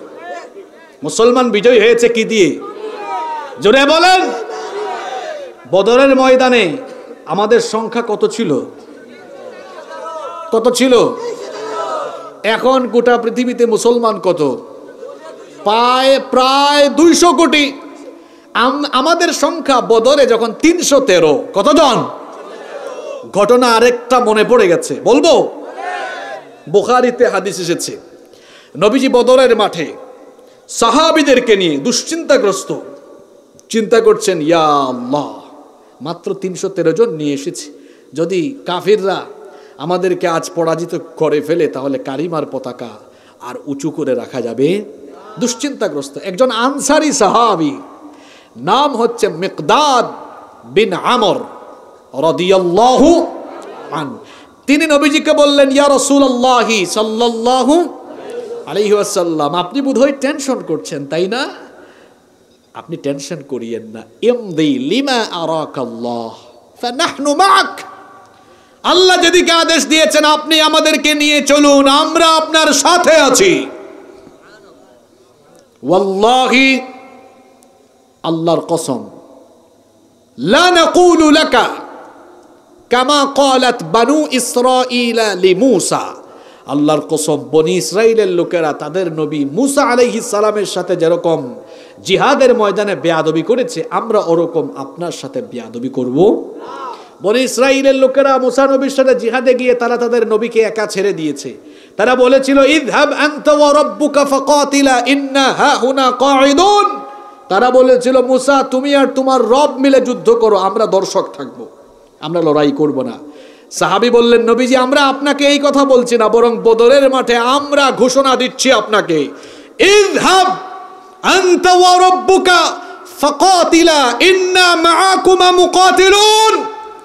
আমরা আপনাকে বলছি, আল্লাহ যেদিকে আদেশ করেছেন আমাদেরকে নিয়ে যান, যতক্ষণ আমাদের নিঃশ্বাস থাকবে, প্রাণ থাকবে, আমরা আপনার পক্ষে লড়াই করে যাব। আল্লাহু আকবার। নবীজি খুশি হয়ে গেলেন, খুশি হয়ে বললেন, সাহাবীরা এটাই কি তোমাদের মনের বাসনা? সাহাবীরা বললেন হ্যাঁ। নবীজি বললেন, তাহলে আর জিহাদের ময়দানে যাব না। সাহাবীরা বললেন, নবীজি কোথায় নিয়ে যাবেন আমাদেরকে? নবীজি বললেন, কুমু ইলা জান্নাহ, তোমাদেরকে জান্নাতের দিকে নিয়ে যাব। আরদুহা কাআরদিস সামাওয়াতি ওয়াল আরদ, যার ব্যাপকতা আসমান জমিনের চাইতেও অনেক বেশি। অর্থাৎ আজ জিহাদের ময়দানে তোমাদেরকে নিয়ে যাচ্ছি মানে হলো জান্নাতের পথে নিয়ে যাচ্ছি, তোমরা আল্লাহর জান্নাতের উদ্দেশ্যেই তোমাদের জান বিলীন করে দিবে। সুবহানাল্লাহ। দেখবেন বিভিন্ন জায়গায় মাহফিল, সামাজিক রাজনৈতিক অনুষ্ঠান হইলে অনেকে আছে দর্শক সারিতে বাদাম খায়, বুট খায়, হ্যাঁ, ইত্যাদি ইত্যাদি খায়, আছে না? এখানে হয়তো কেউ খাচ্ছে, খাক, অসুবিধা নেই। তো নবীজি যখন এই কথা বলছিলেন, একজন যুবক সাহাবী, বুড়া না যুবক? জোরে বলেন, কি যুবক সাহাবী, তার নাম হচ্ছে উমাইর ইবনুল হুমাম। ওয়া কানা ইয়াকুলুত তামার, তিনি খেজুর খাইতেছিলেন। কি খাচ্ছিলেন? তিনি নবীজির এই কথা শুনে বললেন, বাখ বাখ ইয়া রাসূলুল্লাহ সাল্লাল্লাহু আলাইহি ওয়াসাল্লাম। বাখ বাখ হচ্ছে আল লুগাতুল মাহাল্লি, আঞ্চলিক ভাষা। এর অর্থ হলো মা আহসানাহু ওয়া মা আযমাহু। কি সুন্দর, কি চমৎকার কথা আপনি বলেছেন। আল্লাহ আমাদের জন্য এত বিশাল জান্নাত রেখেছেন যেটা আসমান জমিনের চেয়ে আরো বড়। নবীজি বললেন বালা। নাম বললেন না, বললেন বালা। নাম মানে হ্যাঁ, আর বালা মানে ওয়াই নট, কেন নয়, অবশ্যই। সাহাবী তখন খেজুরের প্যাকেট এভাবে নিলেন, নিয়ে বললেন লা ইন আনা হুইয়িতু আন আকুলা তামারাতি হাদিহি ইন্নাহা লাহায়াতুন তাওয়িলা। আমি যদি খেজুর খেয়ে খেয়ে সময় নষ্ট করি, জান্নাতে ঢুকতে দেরি হয়ে যাবে। খেজুরের প্যাকেট ছুঁড়ে ফেলে দিলেন। উলঙ্গ তরবারি হাতে নিয়ে কুফফারদের বিরুদ্ধে লড়াই করে শাহাদাতের অমীয় সুধা পান করলেন। সুবহানাল্লাহ। এভাবেই তো ইসলাম এসেছে।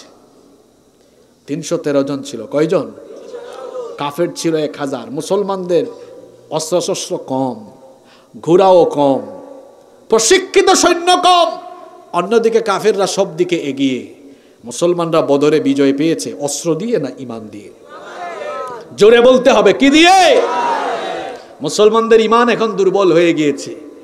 ঈমান যদি তাজা হয়ে যায়, সতেজ হয়ে যায়, আমাদের ঈমান তো এমনিই শেষ। ফজরের নামাজ জামাতে পড়ে না। নবীজি বলেছেন যার মধ্যে নামাজ নাই তার মধ্যে ঈমানই নাই, ঈমানই নাই, ঈমানই নাই। তো তার ঈমান সতেজ হবে কোত্থেকে? সে তো ফজরের নামাজই পড়ে না, তার সুহর নাই, আসর নাই, মাগরিব নাই, ঈশা নাই। আর নবীজির সাহাবীরা সারাদিন জিহাদ করেছেন, রাতের বেলা তাহাজ্জুদে আল্লাহকে সাজদা দিয়েছেন, ঠিক কি না? লড়াইয়ের ময়দানে বিজয় কি এমনি এমনি এসেছে?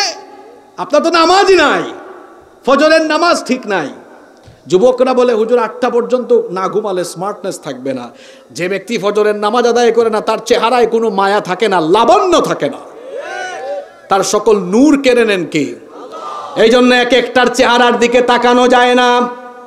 কিন্তু নামাজি যারা ঘুম থেকে উঠে আল্লাহকে সাজদা দেয়, তাদের চেহারার মধ্যে স্পেশাল নূর যিনি দান করে দেন তিনি কি? এই জন্য আজান হলে আপনারা নামাজে যাবেন তো? তাহলে বলেন তো, লড়াইয়ের ময়দানে ইমানদার অস্ত্র দিয়ে বিজয়ী হয় নাই, বিজয়ী হয়েছে কি দিয়ে? আরো জোরে বলেন, কি দিয়ে? এখনকার যুবকরা তাদের ইমানের ব্যাপারে গাফেল।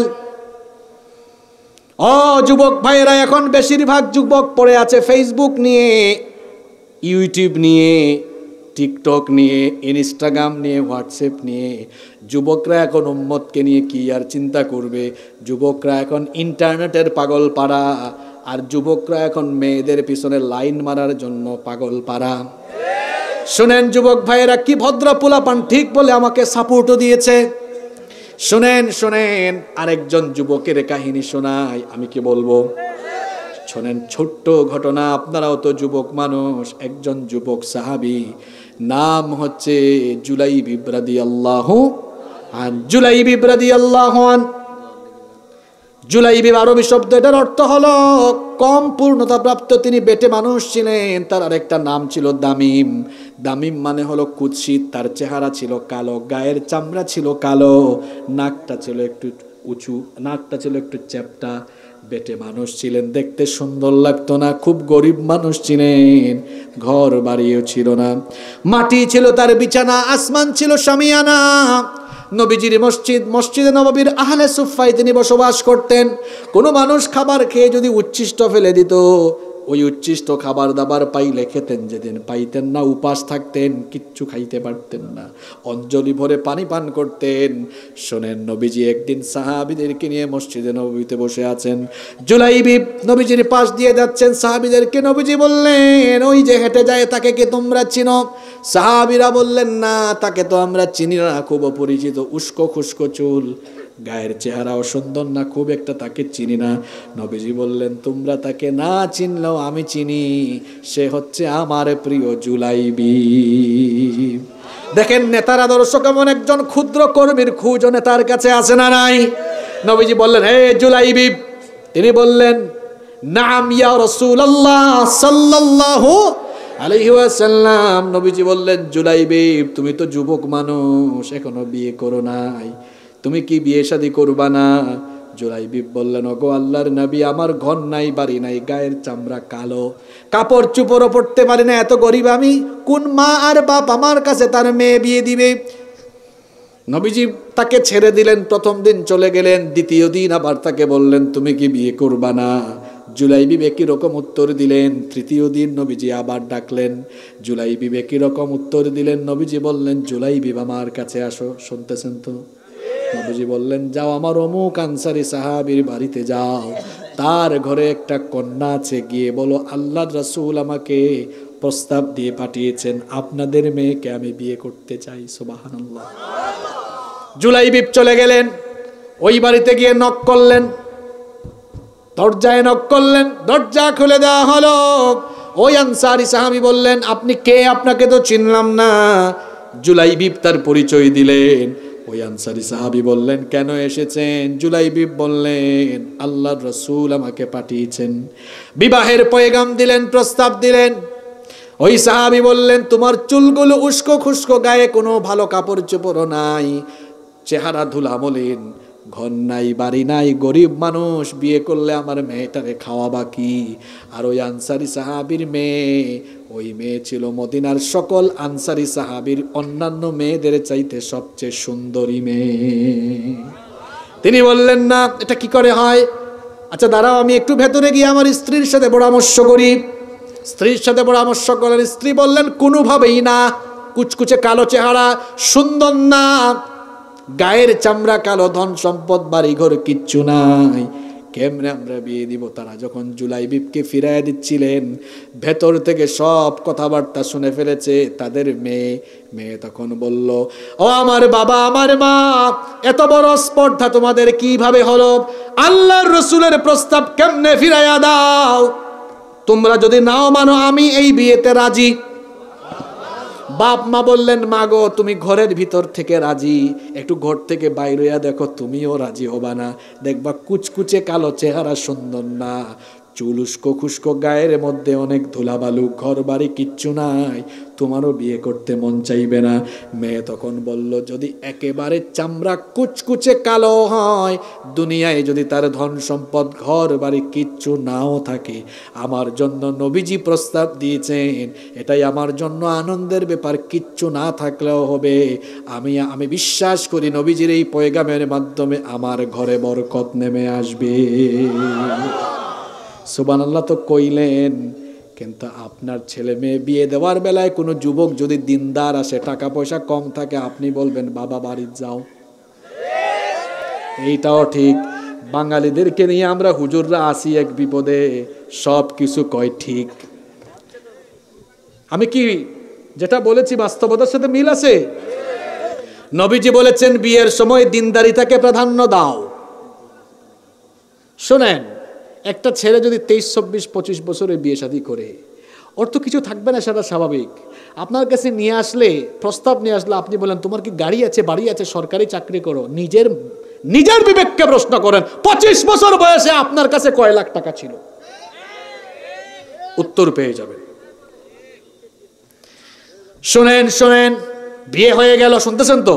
শেষ ঘটনাটা শোনেন, যুবকদের জন্য, এটা যুবকদের জন্য বলছি। বিয়ে হয়ে গেল, ফুল সজ্জার রাত, বাসর সজ্জার রাত, একটা ছেলে আর মেয়ের জন্য বিয়ের প্রথম রাত গুরুত্বপূর্ণ, কম না বেশি? জুলাইবিব এবং তার স্ত্রী দুজনে কথা বলছেন, প্রেম ভালোবাসা বিনিময় হবে। ঠিক ওই মুহূর্তে দরজার বাহির থেকে আওয়াজ চলে আসলো, আইনা জুনুদুল্লাহ,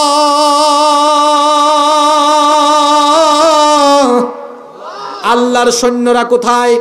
নবীজি জিহাদের ডাক দিয়েছেন, জিহাদের ময়দানে যাওয়া লাগবে। তীরের শলা থেকে যেমন ধনুক ছুটে যায়, জুলাইবিব তার স্ত্রীর হাতটা ছেড়ে দিয়ে সঙ্গে সঙ্গে তিনি যখন ঘর থেকে বের হবেন, স্ত্রী বলছেন, প্রিয়তম স্বামী আমার, আজকের এই সুন্দর রাতে আমাকে রেখে কোথায় যান? তিনি বললেন, আমি আল্লাহর রাসূলের ডাকে জিহাদে যাই। সুবহানাল্লাহ। লড়াইয়ের ময়দানে গেলেন, তিনি শহীদ হয়ে গেলেন। আল্লাহর রাসূল জিহাদের ময়দানে, যুদ্ধের ময়দানে আসলেন, সাহাবীদেরকে বললেন, আমার শহীদ সকল সাহাবীদের লাশগুলো সামনে আনো। সব শহীদদের লাশ আনা হলো, কিন্তু জুলাইবিবের লাশ সাহাবীরা আনতে পারলেন না, খুঁজে পান নাই, চিনেন নাই। নবীজি বললেন, কি ব্যাপার সাহাবীরা, সবার লাশই তো আনলা, কিন্তু আমার হাবিব কোথায়? নাম বললেন না। নবীজি বললেন, আমার, আরো জোরে বলেন, আমার হাবিব কোথায়? সাহাবীরা বললেন, নবী গো, আপনার হাবিব আবার কে? নবীজি বললেন, দাঁড়াও, আমি আমার হাবিবকে এখন নিজেই খুঁজে বের করব। সুবহানাল্লাহ। নবীজি এবার যুদ্ধের ময়দানে খোঁজা আরম্ভ করলেন। খুঁজতে খুঁজতে খুঁজতে খুঁজতে 7 জন কাফেরের পাশে জুলাইবিবের লাশ পেলেন। গিয়ে দেখলেন শরীরের মধ্যে আঘাতের অনেক চিহ্ন, চেহারার মধ্যে ধুলাবালি। নবীজি বসে গেলেন, তার পবিত্র হাত মুবারক দিয়ে জুলাইবিবের মুখমণ্ডল থেকে ধুলাবালি সরাইয়া দিলেন। এরপরে তিনি বললেন, আমার হাবিব, তুমি 7 জন কাফেরকে জাহান্নামে পাঠাইয়া নিজেও শহীদ হয়েছ। জুলাইবিব তখন সাহাবীদেরকে বললেন, আমার হাবিবকে তোমরা চিনো না, এটা হলো আমার হাবিব জুলাইবিব। নবী যখন সাহাবীদের সামনেই জুলাইবিবের লাশ তার উরু মুবারকের উপরে রাখলেন, উরু মুবারকের উপরে রেখে বললেন, জুলাইবিব রে, তুমি বাসর ঘরে বউ রেখে দিয়ে জিহাদের ময়দানে আল্লাহ আর রাসূলের প্রেমে জীবন দিয়ে দিলে। জুলাইবিব, তুমি আমার আর আমি হলাম তোমার। সুবহানাল্লাহ তো কইলেন, কিন্তু অবিবাহিত মিসকিনরা এই ডায়লগটা মারে তাদের গার্লফ্রেন্ড মেয়েদেরকে, কয় আমি তোমার তুমি আমার। ঠিক আছে কথা, এটাও ঠিক। কয় আমি তোমার তুমি আমার। আর সাহাবীরা বলেছেন, ইয়া রাসূলুল্লাহ, আমরা আপনার, আপনি আমাদের জন্য হয়ে যান। আল্লাহু আকবার। এজন্য আমার জাতীয় কবিও সুন্দর লিখেছেন, আল্লাহকে যে পাইতে চায়, আল্লাহকে পাইতে চান, কি সুন্দর লিখেছেন, আল্লাহকে যে পাইতে চায়, হাজরতকে ভালোবেসে, আল্লাহকে যে পাইতে চায়, হাজরতকে ভালোবেসে, আরশ কুরসি লৌহ কলম না চাহিতে পেয়েছে সে। আল্লাহু আকবার। রাসূলের প্রেমে মাতোয়ারা হয়ে গেলে গোটা জগৎ আপনার করে দিবেন কে? জুলাইবিব, তাকে নবীজি বললেন, তুমি আমার আমি তোমার। সাথে সাথে নবীজি জুলাইবিবের লাশকে ডান দিক ঘুরাই দিলেন। কোন দিকে? জোরে বলেন, কোন দিকে? সাহাবীরা বললেন, নবীজি তার লাশটাকে আপনি ডান দিকে ঘুরাইলেন কেন? নবীজি বললেন, শোনো, আমার জুলাইবিবের লজ্জা বেশি, শরম বেশি, আত্মসম্মানী মানুষ। বাসর ঘরে তার বউ রেখে এসে আল্লাহ রাসূলের জন্য জীবন দিয়েছে। আল্লাহ তার শাহাদাতে এত খুশি হয়েছেন, এত খুশি হয়েছেন, জান্নাতের হুরেরা তাকে আলিঙ্গন করার জন্য দল বেঁধে ছুটে আসতেছে। আর যুবকরা এখন দুনিয়ার মেয়েদের জন্য পাগল হয়ে যায়। যুবক ভাইয়েরা, এই যৌবন আল্লাহ দিয়েছেন মেয়েদের পিছনে ফষ্টি নষ্টি করার জন্য নয়, যৌবন আল্লাহ দিয়েছেন আল্লাহর দ্বীনের পথে ব্যয় করার জন্য। ঠিক কি না? আল্লাহ আমাদেরকে কবুল করে নেন। আজকে এই মাদ্রাসার আয়োজনে মাহফিল হয়েছে, এই জন্য আমিও কর্তৃপক্ষের উদ্দেশ্যে মাদ্রাসাকে ভালোবেসে কোনো কথা বলি নাই। কারণ এত রাত করে উঠালে অনেক মানুষ ভাবে যে কমিটি মনে হয় হুজুরকে দাওয়াত দেয় নাই, অনেকে মনোকষ্ট নিয়ে চলে যায়। তো যাই হোক, যেটা হয়ে গেছে হয়ে গেছে, এটা নিয়ে আমি আর কথা বলতে চাই না। আমি আশাবাদী ছিলাম 10টায় উঠতে পারলে ভালো হইতো। তো এই মাদ্রাসা এটা আল্লাহর নবীর বাগান, এখানে কোরআন চর্চা, হাদিস চর্চা হয়। বলেন আমিন। আল্লাহ ওনার সম্পদে আরো বারাকা দেন। আল্লাহর পথে দেওয়ার জন্য টাকা দরকার না। ربنا ظلمنا أنفسنا وإن لم تغفر لنا وترحمنا لنكونن من الخاسرين ربنا آتنا في الدنيا حسنة وفي الآخرة حسنة وقنا عذاب النار আল্লাহ তাআলা গভীর রাত পর্যন্ত তোমার বান্দা বান্দিরা নীরবে বসে বসে তোমার কালাম থেকে আলোচনা শুনেছেন। রব্বুল আলামিন, আমরা যারা হাত তুলেছি আমাদের জীবনের সবার গুনাহগুলো তুমি মাফ করে দাও। আমাদের আব্বা আম্মাকে মাফ করে দাও। আমাদের যাদের মা বাবা আমাদেরকে এতিম বানিয়ে অন্ধকার কবরে চলে গিয়েছেন, দয়া করে তাদের কবরগুলোকে তুমি জান্নাতুল ফেরদাউস বানিয়ে দাও। আমাদের যাদের আব্বা আম্মা বেঁচে আছেন, নেক হায়াত বাড়িয়ে দাও। আল্লাহুম্মা ইগফির লি ওয়া লিওয়ালিদাইয়া ওয়া কুর রাব্বিরহামহুমা কামা রাব্বায়ানি সগীরা। রাব্বিরহামহুমা কামা রাব্বায়ানি সগীরা। রব্বুল আলামিন, আমাদের আত্মীয় স্বজন সবাইকে তুমি মাফ করে দাও। যারা কবরে চলে গিয়েছেন সবাইকে মাফ করে দাও। এই এলাকায় কবরস্থানগুলোতে শুয়ে থাকা সকল মুর্দেগানদের কবরগুলোকে তুমি জান্নাতের বাগান বানায়া দাও। রব্বুল আলামিন, আমাদের মধ্যে অনেকে অসুস্থ, দোয়া চেয়েছেন। যারা অসুস্থ তাদেরকে শিফা দান করে দাও। আমাদের এক ভাই রতন অসুস্থ, ক্যান্সারে আক্রান্ত, দোয়া চেয়েছেন। রব্বুল আলামিন, দয়া করে তুমি তাকে শিফায়ে আজিলা কামিলা নসিব করে দাও। রব্বুল আলামিন, আমাদের এক ভাই, তার ছেলে 2 মাস আগে অ্যাক্সিডেন্টে মারা গিয়েছেন। রব্বুল আলামিন, তার ছেলেটার জন্য তার মনটা এখনো বড় বিষণ্ণ। রব্বুল আলামিন, তার এই ছেলেটার কবরটাকে তুমি জান্নাতের বাগান বানায় দাও। মা বাবা পরিবারের সবাইকে ধৈর্য ধারণের তৌফিক দাও।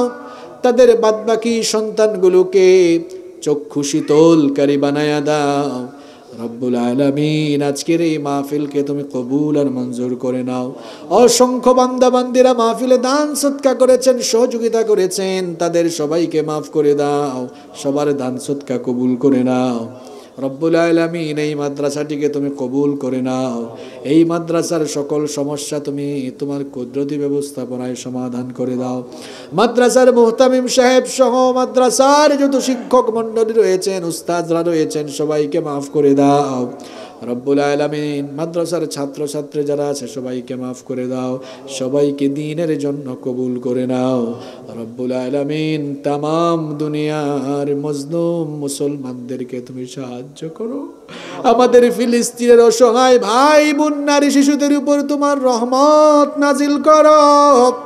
রব্বুল আলামিন, মজলুমদের জন্য তুমি সাহায্যকারী হয়ে যাও, আর জালিমদের জন্য তুমি যথেষ্ট হয়ে যাও। রব্বুল আলামিন, মাহফিল আগামীকালও চলবে। মাহফিল একেবারে সম্পন্ন হওয়ার আগ পর্যন্ত এই মাহফিলের সব ধরনের সুন্দর পরিবেশ তুমি নিশ্চিত করে দাও। সাল্লাল্লাহু তাআলা আলা খায়রি খালকিহি মুহাম্মাদ ওয়া আলিহি ওয়া আসহাবিহি আজমাইন بفضل سبحان ربك رب العزة عما يصفون وسلام على المرسلين والحمد لله رب العالمين. وجاء الآخر كلامنا عند الموت لا إله إلا الله محمد رسول الله.